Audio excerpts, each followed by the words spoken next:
ارشادات او مطلب رهنمایي ورکوي علما باقاعده په دا باندې فتوا د اهل دیوبندو مسله دو چې آیا دا د انبیا په پرده نه دی ورسته یا د بزرګونو نه په مرګ نه دی ورسته دا چاره کیږي ټیک خبره ده چې زه پیغمبر په خوب ووینم مو ته ډېره خبرې وکړو ټوکرای وکړو ټوپې وکړو مو ته هدایات وکړو خبره ورته وکړو نصیحت وکړو دا کیږي علمای دیوبند مسله زده کې عقیده دا ده چې لکه څرنګې چې د بزرګونو نه کرامتي نه په ژوند صادرېدل د انبیا نه معجزات په خو وخت نه د دنیا په حیات شي صادرېدل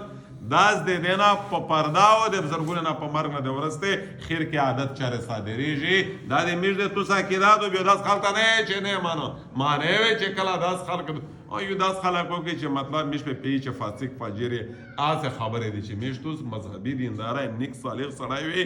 بیا په دې باندې یقین ستر بچار دي رسول الله صلی الله علیه وسلم سره محبت کول دا د ایمان غاټه حصہ ده چې کله هم پر رسول الله صلی الله علیه وسلم ایمان ذکروي دا سړی امید ده چې د رسول الله د شفاعت دا سړی دغه شیخ رفاع الله اکبر عظیم